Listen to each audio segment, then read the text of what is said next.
bakit hindi nila isinasampa ito sa Sandigan Bayan para ma-issuean sila ng warrant of arrest at sila yung arestuhin? Bakit ang inuuna nyo pa yung hindi involved sa flood control project? Bakit Hinug na daw yung kaso. 'Di ba? Hinug na. Pero alam niyo po yung pinaka-latest development? Ang plunder ay kaso para doon sa pagkamkam mo ng salapi ng taong bayan, hindi ng pribadong mamamayan. Yan ay hindi ill-gotten kasi nga yan ay donasyon.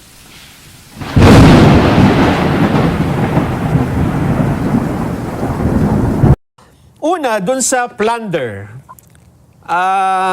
tama na ang threshold niyan ay 50 million.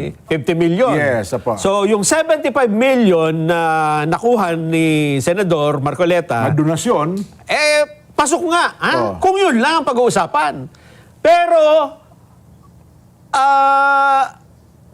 dahil ba sa lumagpas sa 50 million, yan man ay public o private funds, plunder na kaagad kapag ka tinanggap ng isang sitting congressman, attorney?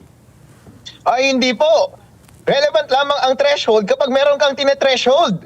Yung nature ng funds ay private.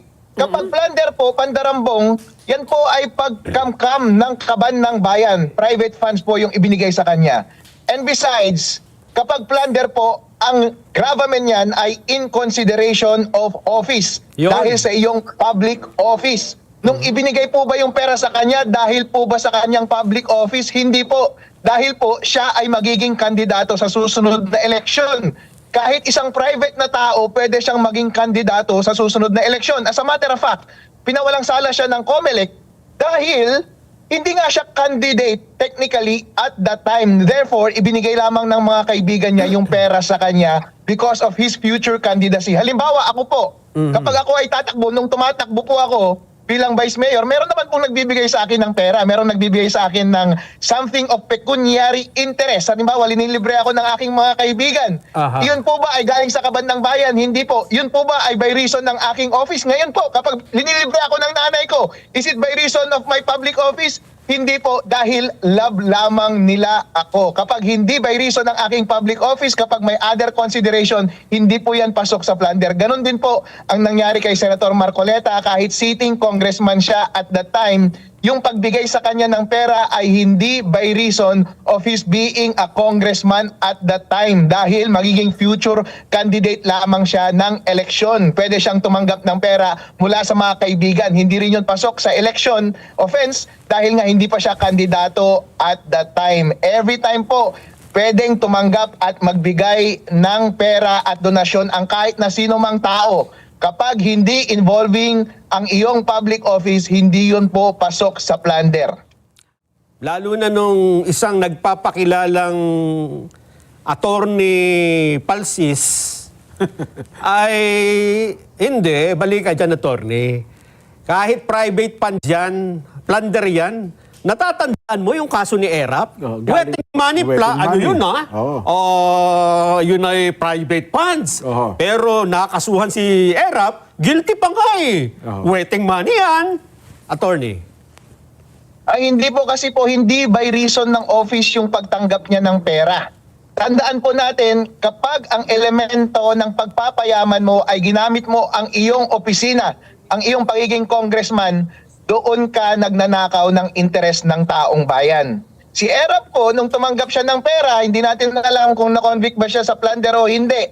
Pero po, merong malaking koneksyon yung pagiging presidente niya sa kanyang pagkamkam ng kayamanan. Bakit po? Ito pong kay Marcoleta, hindi naman niya ginamit yung kanyang pagiging congressman sa pagpapayaman. Dahil yung pera na ibinigay ay ginastos naman sa pagpre-prepare niya sa kanyang kandidatura.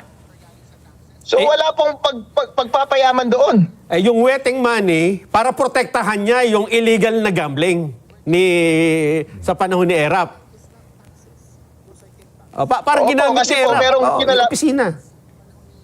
May kinalaman ang kanyang pagiging public official. Hindi po natin may itatanggi dito na kailangan nating i-transcend yung pagpe-fake news ng iba't ibang mga nagmamagaling na mga legal experts. Dahil hindi natin maitatanggi yung moral question dito. Ang higher moral question is, malinaw na ginagamit lamang ang kaso para patahimikin si Senator Marcoleta dahil siya yung nanguna ng investigasyon laban sa korupsyon. On its face, Napakagaan po at napakahina ng kasong plunder dahil in the first place, walang involved na public money, hindi niya ginamit yung kanyang public office, and in the second place, pinawalang sala na siya ng COMELEC, hindi siya pasok as technical donation for his candidacy. So in other words, it was just a private transaction between private individuals spent for private purposes. Wala pong nangyaring masama. Kaya kahit na sinong tao po, porque congressman ka ba, masama ka nang magpalibre o humingi ng kahit na anong pabor sa kahit na kaninong tao kung hindi naman involving ang inyong public office at hindi naman sa isang public na bagay mo ginagamit yung pera? Pangatlong punto, hindi dineklara sa sa SALN eh. Saka sa kanyang SOSE. Oo, Statement of Assets and Expenditures. Yung Opo. SALN, ano yan? Plunder yan. Walang deklarasyon eh. Nagastos na po eh. Ang SALN po, snapshot po yan ng iyong financial position. CPA po ako, isa po akong accountant. Ang statement of assets and liabilities, yan po ay parang balance sheet. Yan po ay snapshot ng iyong yaman at a certain point in time. Hindi po yan statement ng naipon mong yaman o nagastos mong yaman o yung transaction mo within a period. Ano yung yaman mo at a certain period of time. Yes. Kaya kapag tumanggap ka ng isang panahon at nagastos mo kaagad, therefore wala kang ikinayaman. Kung wala kang ikinayaman, hindi mo idedeklara yun sa iyong statement of assets, liabilities, and net worth. Kasi nawala. Ginastos mo sa campaign. Oo nga, ano. So, kung ito ay una-una, sabihin na nating may basihan, pero nasa gray area eh. No? Oho. Ang nakikita ko, mas malakas pa nga yung mga testigo sa flood control eh. Oho. Sa tingin nyo, bakit itong inuna? Di ba, kung kasi ako magsasampa ng kaso dyan, at maghahabol ako ng mga magnanakaw, unahin ko yung malaki ninakaw. Yung probability na manalo ako. Oo, tsaka ganun. Yes, oo. Sa tingin nyo, bakit nagkaganon? Matatalino naman yung abogado ng ombudsman. Matatalino po ang mga tao pero hindi natin maiwasan na sila ay corrupt at pinoprotektahan nila ang mga corrupt. Nakikita naman po natin yung pattern. Bakit po nila inuusig si Senator Marcoleta? Dahil siya po ang pinuno ng investigasyon laban sa korupsyon sa ating bansa. Ano po ang kanyang maling ginawa? Mali po ba na ipagpatuloy ang investigasyon sa korupsyon? Hindi naman po. Mali po ba na ilabas ang katotohanan? Hindi naman po. Mali po ba na manawagan na ikulong ang lahat ng nagkasala? Hindi naman po. Pero po, dahil napaka-epektibo niyang mamuno sa movement na ito, siya po ang pinupuntirya. Halatang halata po na ganito po ang objective ng ombudsman dahil po lahat ng mga naibunyag na sangkot dito sa flood control scandal ay hindi pa nakakasuhan doon sa Sandigan Bayan. Kunwari may sinasampang kaso, may pinaprocess yung ombudsman doon sa kanilang opisina para mag-prosecute in preparation sa isang prosecution sa Sandigan Bayan, laban kila sa Aldico, laban kila Romualdez at laban sa mga heads ng mga relevant departments. Pero bakit hindi nila isinasampa ito sa Sandigan Bayan para ma-issuean sila ng warrant of arrest at sila yung arestuhin? Bakit ang inuunan nyo pa yung hindi involved sa flood control project? Bakit inuunan nyo pa yung pasimuno para isiwalat ang lahat ng mga kabulukan ng sistema ng administrasyong ito? In other words, the pattern shows na ang ginagawa ng ombudsman ay hindi i-prosecute yung mga totoong nagkasala doon sa flood control scandal. Ang totoo niyang objective, hindi niya na ito maitatanggi. By the pattern, he is demonstrating na ang kanilang gusto yung prosecute lamang at i-persecute ay yung namumuno sa paglabas ng katotohanan tungkol sa flood control corruption. Ang trabaho po ng ombudsman ayon sa saligang batas ay mag-imbestiga, magsamba ng kaso at i-prosecute lahat ng mga corrupt sa ating bansa. Kaya dapat lahat po ay pinoprosecute niya. Lahat ng nalaman doon sa flood control investigation, lahat ng pinaprocess niya ngayon na investigation doon sa kanyang opisina. Totoo po yung sinasabi nila. Ginagawan daw nila ng investigasyon sila Zaldico, sila Romualdez. Bakit hindi nyo isampa na kaagad ito doon sa ombudsman? Bakit inatras nyo pa yung mga totoong taong sangkot? Bakit ginagawa nyo pa silang state witness? Bakit yung hindi involved sa ombudsman, yun pa yung unang in-elevate ninyo papunta doon sa Sandigan Bayan? So malinaw po yung pattern, malinaw yung trend na ang ginagawa lamang nila ay patahimikin yung leader ng pag-iimbestiga ng laban sa korupsyon sa ating bansa. Nung tanungin ng Pangulong Bongbong Marcos tungkol sa yung nagrarally daw po may selective justice eh. Ang sabi ng Pangulo, Hindi, mali sila dyan. Oho. Walang selective justice. Bakit kaya ganun ang naisagot ng Pangulo? Sinungaling po ang ating Pangulo. Dahil ang katotohanan ay hindi nagsisinungaling.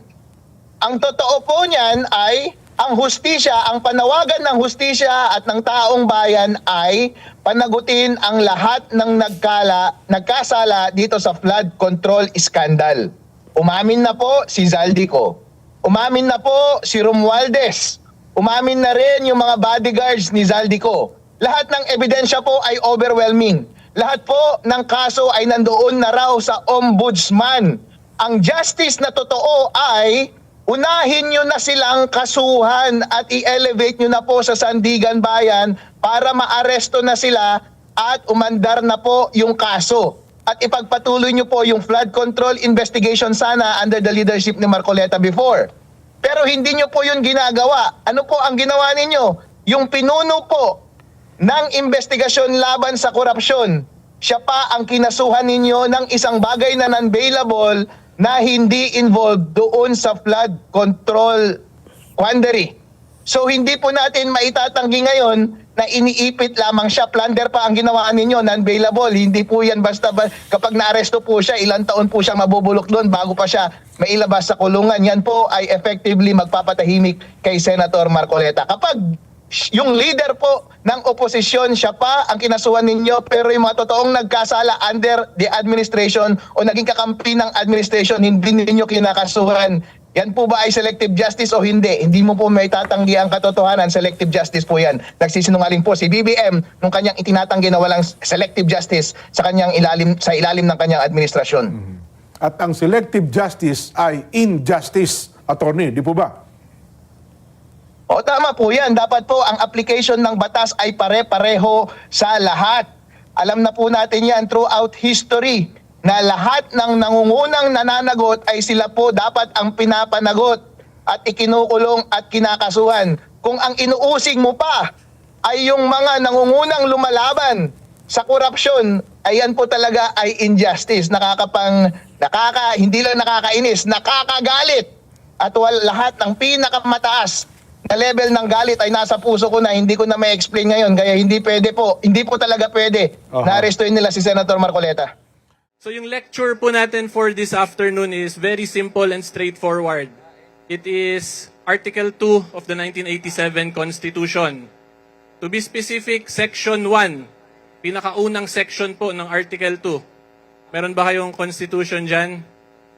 I-search nyo sa cellphone, parang pag nasa simbahan tayo, di ba? May Bible verse. Pero walang signal? Naku po, may jammer ba dito? Rap? Wala.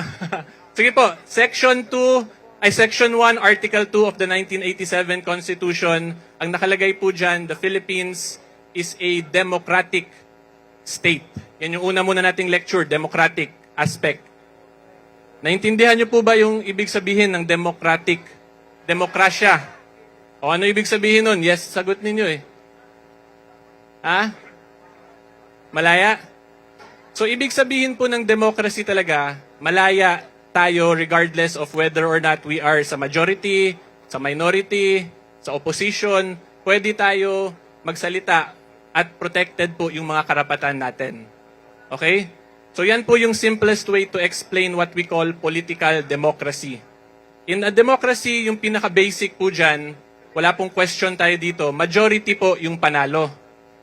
So, ngayon sa Senate, di ba, majority na sila, may 13. So wala po tayong question dyan. Ibigay na natin yon. Iba na yung Senate President kasi nakuha na po nila yung 13.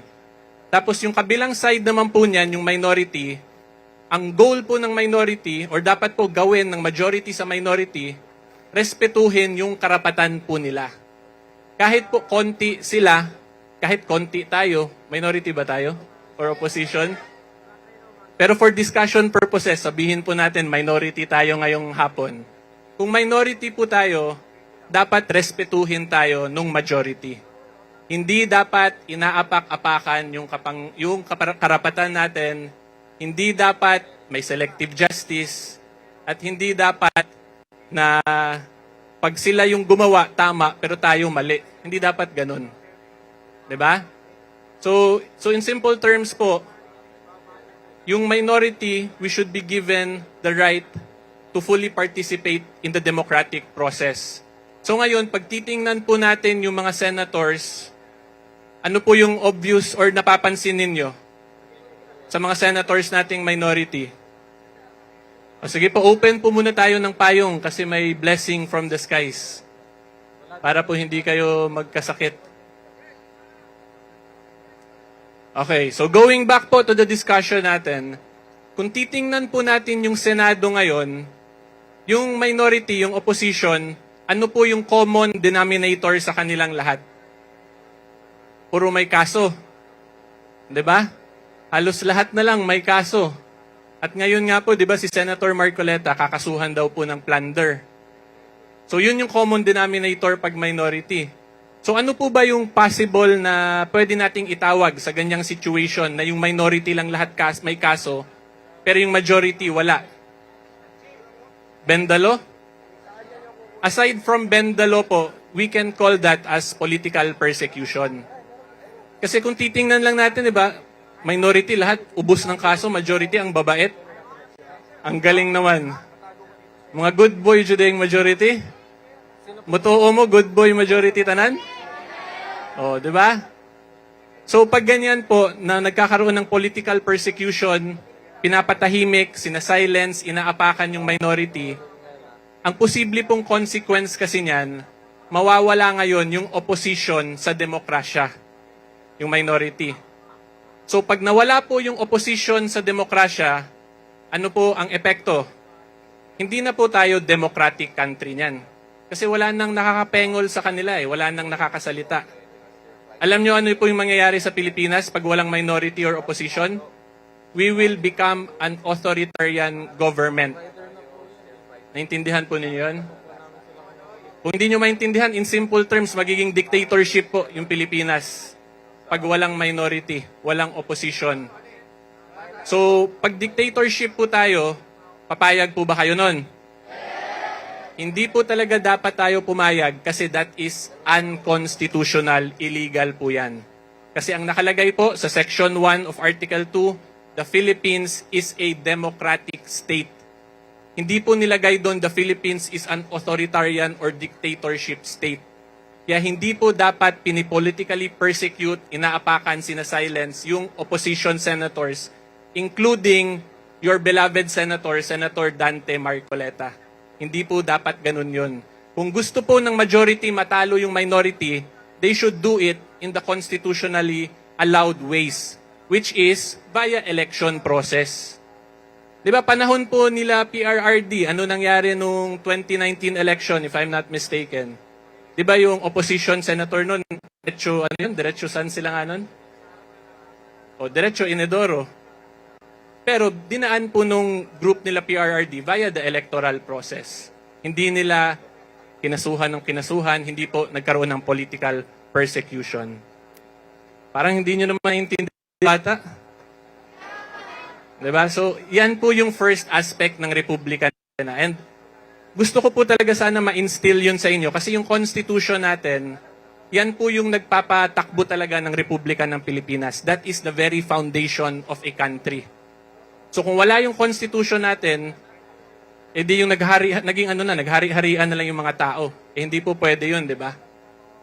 Hindi tayo papayag doon. So ngayon, doon po papasok yung second aspect ng form of government ng Republika ng Pilipinas, which is the Philippines is also a Republican government. So ano po ibig sabihin ng Republican? Ibig sabihin po niyan, yung government functions po natin tumatakbo via the leaders na mga pinipili po natin. Okay, via the electoral process. So since tayo po ang pumipili sa kanila, ano yung trabaho natin? Hanggang pili lang ba? Hindi, di ba? Meron din po tayong obligation na i-call out, manindigan, kung hindi na tama yung ginagawa nila. Di ba? Yan yung essence ng Republican government. At yung second sentence po nung Section 1 of Article 2, nakalagay kasi dyan, government authority emanates from the people and all sovereignty resides in us, the taong bayan. Diba? So yung trabaho po natin, after natin sila piliin, bigyan ng chance magsilbi, magserbisyo, pero puro bendalo pala yung trabaho, kailangan natin i-call out sila. Hindi po tayo dapat manahimik. Duty po natin yon as citizens of the Republic of the Philippines. Klaro? Okay. So, ngayon, going back lang po dun sa political persecution angle. Ang masasabi, kaya ako po, isang rason, ito personal opinion ko lang po, personal observation. Kaya ako po nasasabing political persecution nangyayari kila Senator Marcoleta, Senator Jinggoy, and some senators. Kasi, di ba, may ilang senators na nasa minority or nasa grupo nila Senator Alan nang lumipat sa kabila. Eh, di ba yung statement dati nila ombudsman, hinug na daw yung kaso. Di ba? Hinug na. Pero alam niyo po yung pinaka-latest development? Meron pa daw. Uulitin nila yung preliminary investigation. Basically, parang ano po, bumalik sila sa step 1, imbestigahan ulit. So, yung masasabi ko lang, ito, opinion ko lang naman to, free speech ko to eh. Parang ano po, mahirap yung pag hinog, tapos bumalik. Di ba? Tingin ko ano yun eh, hinog, tapos nabulok, tapos naging bagong prutas. Ngayon, baka naging balimbing na prutas, di ba? Yan po yung delikado dyan eh, pag nasasobrahan sa hinog eh. Di ba?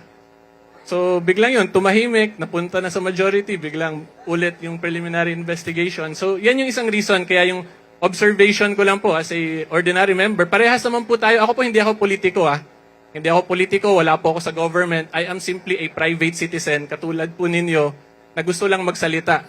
Nagkataon lang, madami sa inyong nakikinig sa akin. Kaya nung papunta ako, nagulat ako, dami nagpapapicture eh. Sabi ko, hindi naman ako politiko, wag na kayo pa-picture. So anyway, yun po yung point ko, di ba? Pag in-observe natin, pwede talaga natin masabi na may political persecution sa minority. Manong Chabit, good afternoon po. Manong! O, bilisan ko na para si Manong Chabit naman, So, ito last na lang din pong reminder sa inyong lahat. As long as po nagsasalita tayo, naninindigan tayo tungkol sa mga government actions, mga trabaho po in relation sa trabaho ng public servants natin, wag po kayo matakot magsalita. Kasi hindi po yan libel, hindi po yan inciting to sedition, kundi ang tawag po dyan, doctrine of fair commentary. Okay? As long as yung kinikriticize po natin yung trabaho nila, actions at yung statements nila. Huwag nyo na po i-criticize yung mga personal nila, kasi pag personal yun, baka ma-libel kayo dun. Hindi naman siguro kayo mga marites, di ba? Wala naman siguro kayong pakialam kung sino yung kabit ni ganyan. Wala tayong pakialam sa ganyan, di ba? Wala na tayong pakialam kung sino yung mga malakas daw mag-tip, yung mga ganun. Basta yung may pakialam lang tayo kung whether or not yung trabaho ba nila as government servants, public servants, ay sumusunod pa sa Constitution at sa batas. Mag-stick lang po kayo doon, yun lang doon tayo mag-comment, hindi po tayo malalibel dyan. Okay? So yan lang po ang masasabi ko sa inyong lahat, my fellow taong bayan, mga kasimor. Hopefully po may may naintindihan. Baka isip ninyo, ano lang yan, Constitution. But we have to remember the Constitution is the foundation of our country. If we do not love the Constitution, magkaka-chaos and disorder po tayo sa ating bansa. Okay, so magandang hapon po sa inyong lahat. God bless po. Magandang gabi po sa inyong lahat.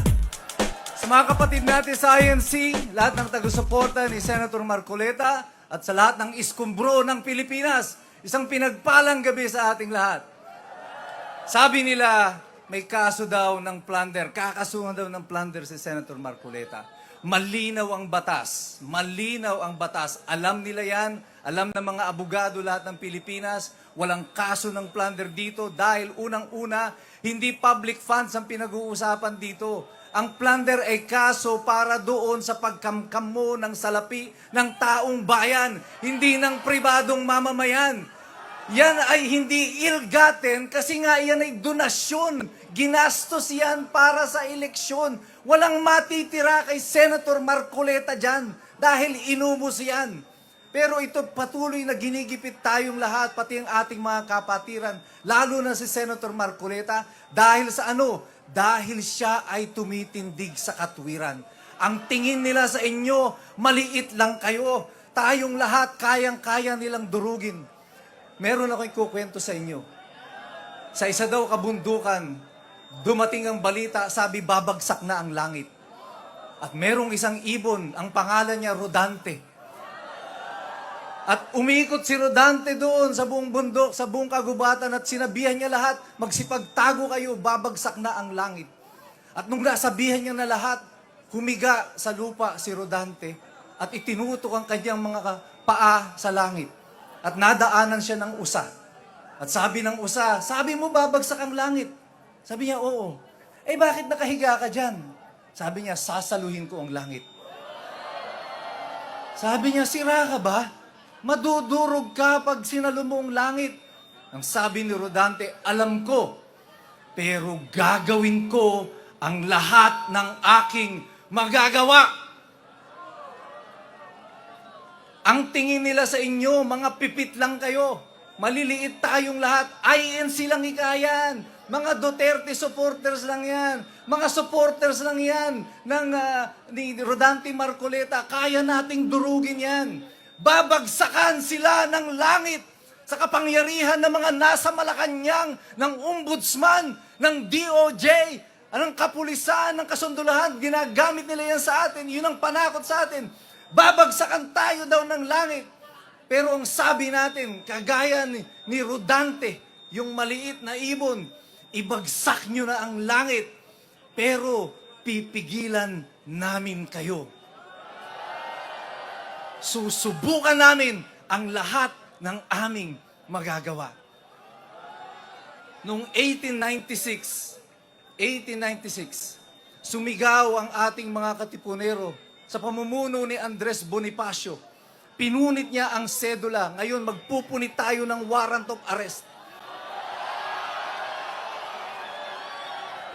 At pagkapunit ng sedula, sumigaw si Andres Bonifacio sa mga katipunero. Ang sabi niya, hawak lang mga tabak, mga sibat, pero puno ng tapang ang mga puso. At sumigaw siya ng, sugod! Kaya niyo bang sumigaw ng sugod ngayon? Testingin natin. Sa aking hudyat, sa pagtaas ng aking kamay, sabay-sabay sisigaw kayong lahat ng... Isa pa! BBM! Malacanang! Ombudsman! Pakinggan ninyo ang tinig ng bayang inyong inapi. Ngayon ay nagngingit-ngit sa galit, sabay-sabay sumisigaw! Pakinggan ninyo ang tinig ng mamamayang inyong pinagnakawan. Ang mga bayan ng mamamayan na ito ngayon ay nagpupuyo sa galit, nanghihingi ng katarungan, sabay-sabay sumisigaw. Nasa harap nyo ngayon ang sambayanang Pilipino, hindi iisa, sama-sama, we are one!